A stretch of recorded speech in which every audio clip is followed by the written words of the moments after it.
Okay, welcome back from lunch, everyone. We'll just start off with overall question on DeFi 2.0, and what are you guys excited about this in 2024 and the upcoming year and this cycle?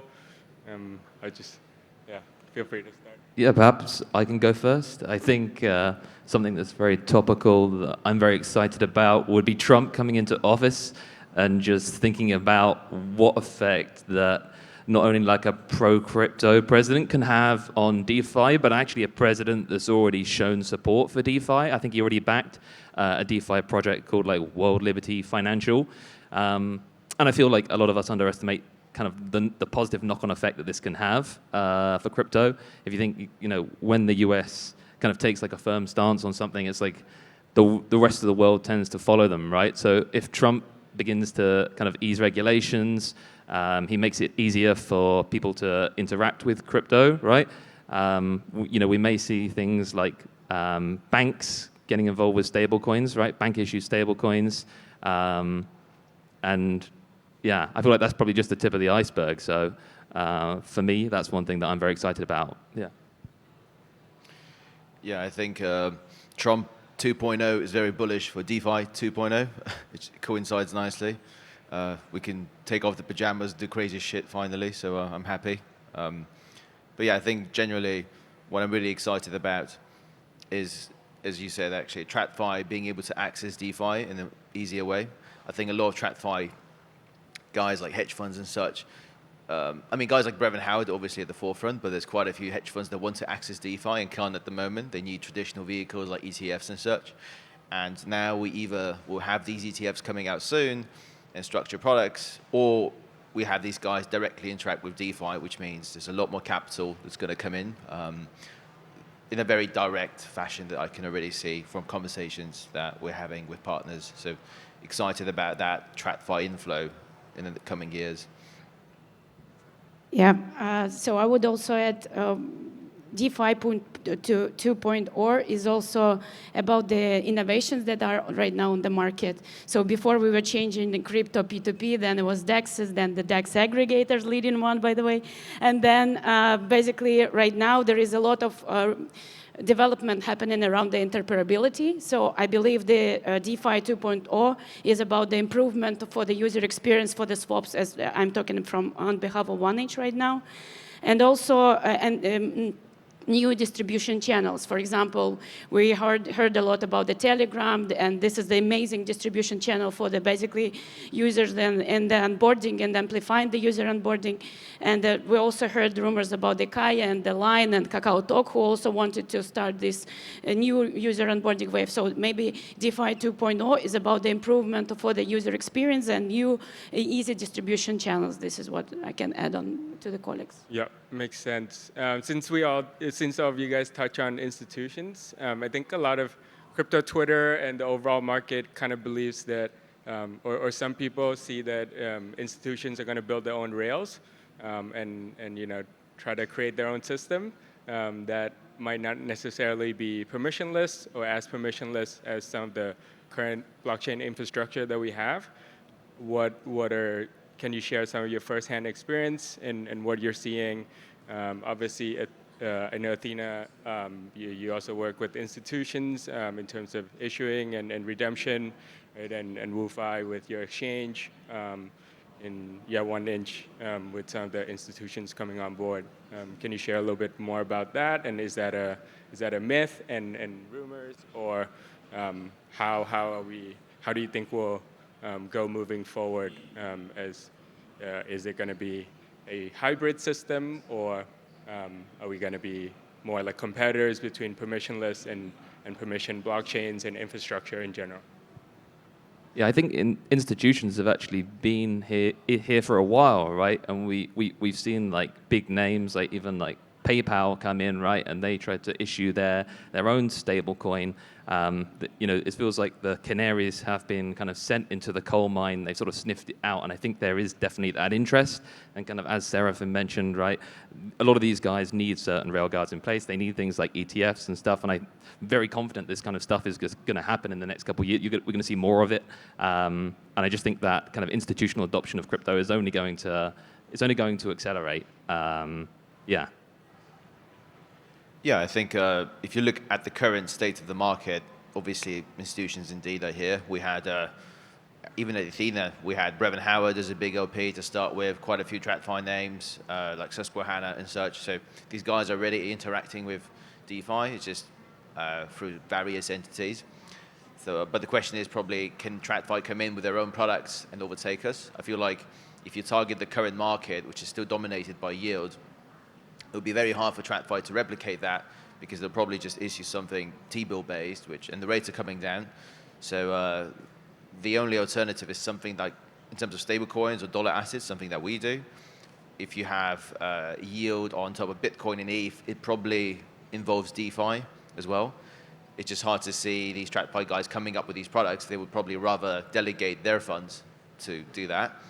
But obviously, looking really forward, way forward, I could see more sophisticated TradFi products wrapped into DeFi, like high yield strategies, junk bonds, and all that. It's just that's something that I don't see happening in the next 1 or 2 years. But within that short time span, I think we have the infrastructure and the products that these guys would want to interact with.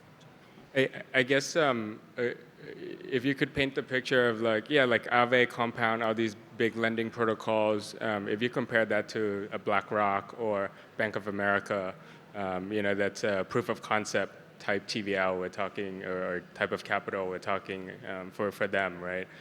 Do you think they're just like testing out the waters and see how it goes, and if it goes well? I guess that's my main question, is like, would they participate in the DeFi ecosystem or just build their own rails, because they could just overtake most of the TVL on most chains in a couple months. Yeah, it's just hard to see them trying to come up with, put the capital, be the first liquidity seeders in their own thing. I feel like there's so much liquidity on Aave already. They just need to sort out their compliance, and they'd much happily kind of put their capital into that. That's just the way I see it. Yeah, I can jump in here as well. So we were also exploring in 1inch the opportunities and basically the reasons and the way how we can onboard the institutions. And it's just my opinion, but what we need to develop the tool, which will be basically very similar, secure, and compliance, so they can start do the things in DeFi. And this is where our fusion kind of MVP solution for the institutions came on the market, but still. We have to receive a lot of, confirmation from the regulation part when we will see this wave of the institutions. Otherwise, they will do this ETF stuff that basically more, where they feel comfortable more than just going to DeFi, where people anonymously trading insane amount of money. So I would say we need to prepare the infrastructure in both technical, which is gasless, sandwich attack, protective, MEV, and compliant. So these two things we are exploring, and hopefully next year. Yep. Actually, just thinking about what you said about sandwiching and MEV, I just can't believe the idea that JP Morgan analysts will sit down and come up with all this, and you've been doing this for years. They would probably rely on somebody like us to do this, because if you actually worked at a bank, you know that they're retards or very slow, they probably quit to join crypto. So that expertise is our moat, and they would probably just use our rails rather than create it on their own. That's a good segue. Would love to touch a little bit on MVV protection and what you guys are doing there. Obviously, you guys were the first mover in the space to be an aggregator for DEXs. If you can share a little bit more about what you've been developing over the past couple of years, and we're also seeing a lot of new products and platforms coming out this cycle for DEX aggregator. Yes, so we again, our founders, our tech team is always keen on the innovation, and there was a classic swaps legacy mode. Now it's a fusion mode, and recently we released the Fusion Plus. The difference is basically with the fusion, you can be sure that you protect it with MEV. And to be honest, there was a team which is CoSwap team who basically developed the concept first, and but we improved this with the Dutch auction. And we believe that this approach could be even more secure and fair for the third parties, which we call resolvers, to provide with more compatible rates in a faster way. And right now, the Fusion Plus is basically the same solution. We are using the liquidity sources from resolvers, which is both decentralized liquidity like WOOFi and centralized that basically providing through resolvers, and it now goes cross-chain. So yeah, these three things that we are focusing on, and in a parallel of that, in a parallel, also there is a new innovation which we call token plugin. We developed this far away ago, but right now we started to pay attention on this technical thing. I wouldn't be diving deeper in details, but from what I understood and from what our developers, me as a blondie girl, explained me, is that you don't need to develop a lot of smart contracts and functionalities. You basically can plug in and add more functionality into one smart contract, so users will be able to either like vote through one smart wallet or like doing other functionality, whatever you prefer, and this is what we're using right now. If you want to check more, go to Token Plugins presentation from our Anton, our co-founder soon, or go to the GitHub. Yeah, happy to. This is what the three things that we're focusing on right now. Awesome. And I know WOOFi also focuses on MEV protection. Yeah, we focus partly on MEV protection. I think that was like a bigger thing probably like a couple of years ago. And I think since there's been like a lot more innovation in the space, we focus a lot on cross-chain swaps now, and I think we've been able to like improve the user experience like tenfold, and that's like thanks largely to 1inch. Like I think everyone has seen like an explosion of infrastructure. For some reason, like everyone and their nan decided to launch like a layer 2, and like we saw this coming like long before it happened, and we thought always that the future was cross-chain, that we were going to have these kind of seamless, efficient bridges in place for those unfortunate DeFi users that were going to have to migrate from one to the next. And yeah, it's thanks to 1inch liquidity that, you know, on our UI, you can like cross-chain swap basically any coin in DeFi, right? So if you have like, AVAX on Avalanche and you want to get some MOG on Ethereum because, you know, you want to join in the meme super cycle, you know, then you can like do that cross-chain swap in one transaction. But yeah, so for us, like, yeah, cross-chain has been a big focus. And then we've also spent a lot of time building out a new perps product. I think this year, like a lot of people have sort of almost like come to this realization or finally accepted it that like a large part of the reason why everyone is here is just to speculate, right? And this has been largely driven by tension around memes. And we're excited to build products that we think will help people speculate on things, right? Polymarket as well on Polygon is a fantastic example of that belief that people are here to speculate, right? And that there is great need for products that aid speculation in all kinds of spheres. Yeah. Well, the more people speculate and funding fee goes up, that helps Ethena. So, but yeah, would love for you to touch on. Obviously, Ethena is one of the fastest growing protocols this cycle. Obviously, came out earlier this year and is now at over 2 billion in TVL and with 300,000 users. So, we'd love for you to share a little bit more about what we can expect from Ethena, especially on the point where I think people don't really pay attention to of how you're bringing equilibrium to DeFi and TradFi and I guess central exchanges. Yeah, there's like some stuff I was told I cannot share. I'm trying to remember what exactly that was, but I feel like... Come on, give some alphas. Yeah, okay. But I think there's a couple items that were kind of cool to share. I think... I think it's likely we might go an RV to the LIDAR market with some decent OTVs. It's not far from reality at this point. I have to check up with the guys, but this seems to be quite likely. So that's one. That would basically mean we would do everything we could have done in DeFi at this point. we keep pushing the centralized exchange integrations. As you know, Bybit, where you can use USD actually on Bybit and BitGet as well, which is quite big because we ventured outside of DeFi as well. And I think this is the way we think about things, just not to be too precise, is like DeFi was the beginning and it eventually will grow, maybe outgrow CeFi, but as of now, DeFi was like a way for us to build presence and liquidity. CeFi is the second step where you actually have 500 million distribution in terms of users. And obviously after that, there's TradFi. So what we're doing now with this BlackRock thing, we announced the USTB stablecoin with BlackRock. It's basically an attempt to go after CeFi and then after TradFi as a hook. And then we can implement the USD product, which has higher yield and a slightly different risk profile. So that's kind of the way we're thinking, DeFi, CeFi, TradFi. And hopefully by next year, we have some integrations that probably outshadow whatever we have at the moment. That's kind of the way we're thinking about this. What do you think is the TAM for Ethena in DeFi? Not a stable coin. That's the term I've heard quite often. Gotcha.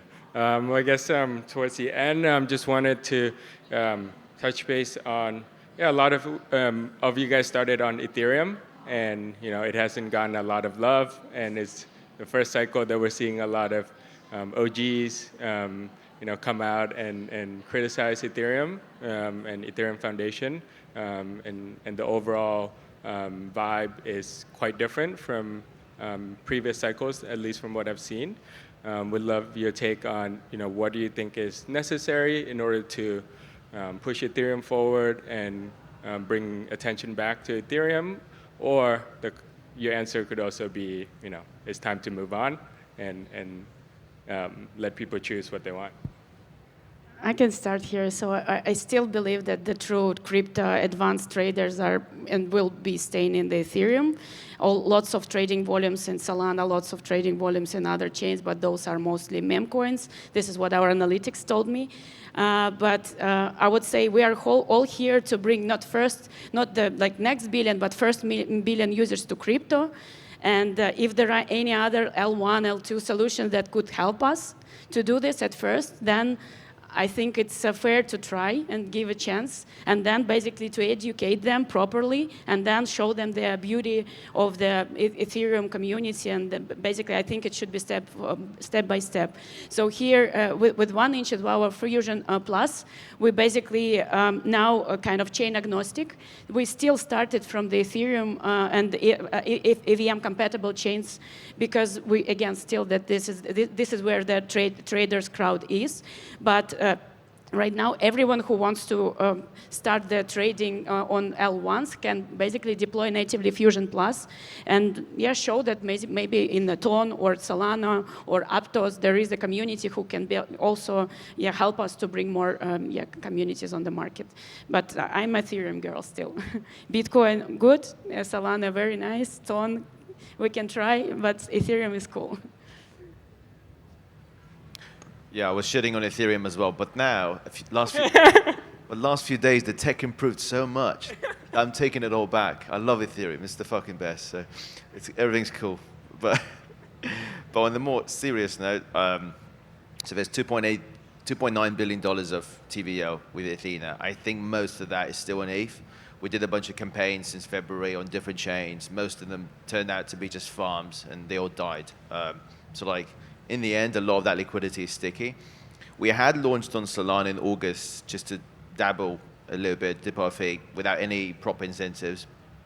It hasn't become big, but actually that's maybe another bit of alpha. We're working with Solana on renewing that push with something quite big. So hopefully we can get some presence there.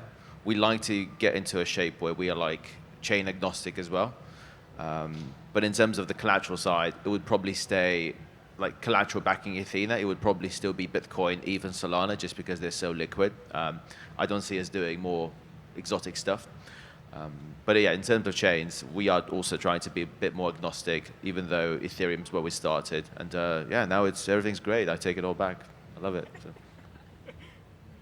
I think especially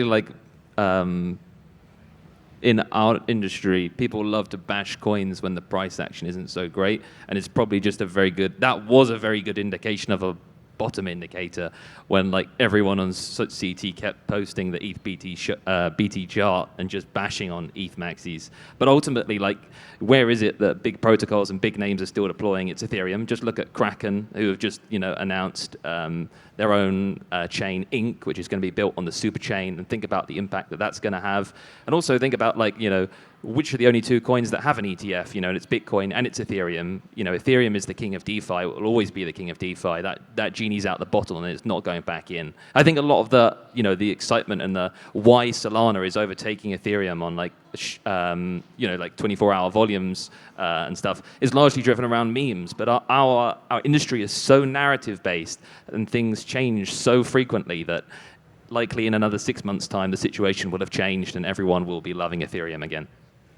Awesome. Well, welcome everyone to DevCon as well as Thailand Blockchain Week to kick it off. Thank you. Thanks for moderating. Thanks, guys.